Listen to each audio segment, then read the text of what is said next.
início ao nosso projeto de leitura, onde estamos estudando, o livro A Pescaria, verdade? Escrito por quem? Por Monteiro Lobato. E hoje iremos conhecer um pouquinho mais sobre este autor. Tá certo, meus amores? A professora trouxe um vídeo, uma biografia de Monteiro Lobato, vocês irão assistir e depois irão registrar o que mais chamou a atenção de vocês no caderno, tá bom? Bem bonito, a letrinha bem bonita, tá ok? E depois tirarão uma foto e enviarão aqui para a professora. Um beijo para vocês, ficarei esperando ansiosa. Tchau!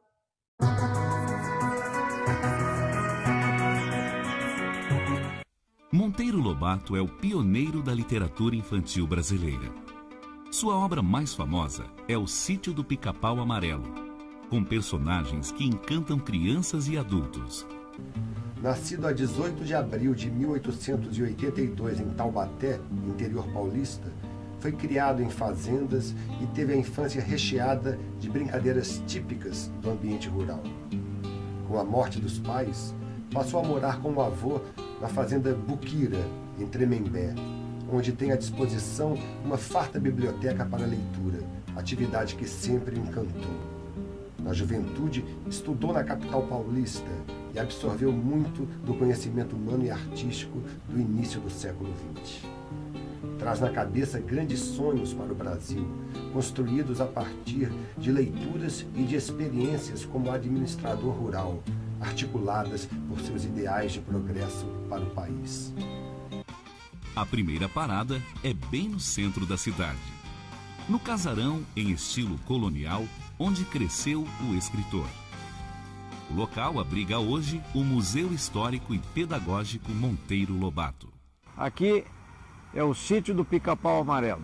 Neste ambiente ele viveu, cresceu e se formou até certo ponto a vontade dele de escrever.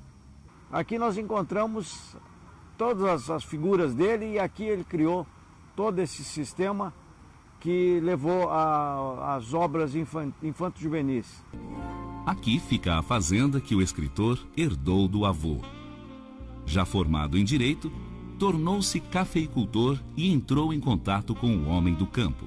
O início da literatura dele começou aqui descrevendo a figura do Jeca Tatu. Ele escreveu um artigo para o jornal denunciando esse homem que queimava as roças antes de fazer o seguinte plantio, a seguinte semeadura.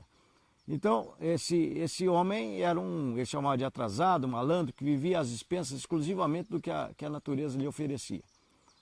Um pouco mais tarde, praticamente um ano mais tarde, ele começa a compreender com a vivência desse homem que esse homem não era um homem doente, com problemas intestinais, problemas de fraqueza, ou seja, um homem que poderia ser curado dos seus problemas sociais. E a terceira fase do Jeca, que surge lá por volta de 1940, que ele chama de Zé Brasil. Esse homem seria já um Jeca com algum conhecimento de cidadania, ou seja, uma fase mais consciente com cidadania, coisa que não havia na primeira fase do Jeca, que era um homem atrasado, inculto, vivendo às expensas da natureza. Além de tradutor, ele foi promotor de justiça, foi fazendeiro, ele vendeu doces caseiros, geleias de goiaba, foi jornalista, editor, inclusive foi ele quem fundou a primeira editora no Brasil. Também foi tradutor, como já disse, foi edil comercial, sindicalista, brigou muito pelo petróleo e pelo ferro aqui no Brasil, Visconde? Se meteu até a perfurar petróleo no Brasil e claro que sempre se deu mal nisso aí, mas foi um batalhador. Por causa disso também foi preso, esteve condenado a 6 meses e cumpriu 3 meses de prisão.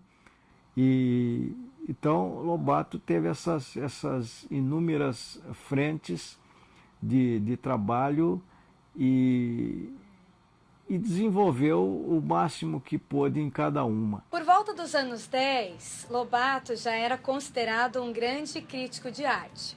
Isso deixou à vontade, então, para criticar Anita Malfatti em 20 de dezembro de 1917. Anita expunha em uma galeria em São Paulo artes expressionistas. A jovem, que já tinha estudado na Alemanha, nos Estados Unidos, estava a par das vanguardas europeias. O expressionismo já tinha força lá fora. No Brasil, essas artes ainda engatinhavam. Lobato, que era a favor da arte acadêmica tradicional do século XIX, julgava as tendências do século XX ilegítimas.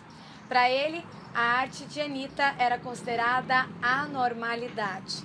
Ela distorcia, exagerava, portanto não era condizente com a realidade. O olhar crítico conservador de Lobato considerava as cores quentes, a distorção, o exagero, típicos do expressionismo, uma moda efêmera, que passaria rápido e logo ninguém mais se lembraria nem estudaria. Seria uma espécie de junção de uma paranoia, de uma mistificação de ideias. Para ele, nada disso era válido. Eu acho que a questão do racismo no Lobato, de modo geral, a questão do racismo contra negros, contra judeus, contra homossexuais, um livro machista, tudo isso a gente precisa pensar qual é o efeito no leitor, né? E nesta polêmica atual do Monteiro Lobato, o que nós temos são propostas de militância política de uma espécie de justiça histórica do passado, né? Eu acho que é um equívoco. Eu acho que a obra literária do Monteiro Lobato, ela não forma pessoas racistas. Eu acho que é o contrário. Eu acho que ela forma pessoas, ela torna os leitores solidários com aqueles que sofrem atitudes racistas, atitudes preconceituosas por parte dos outros.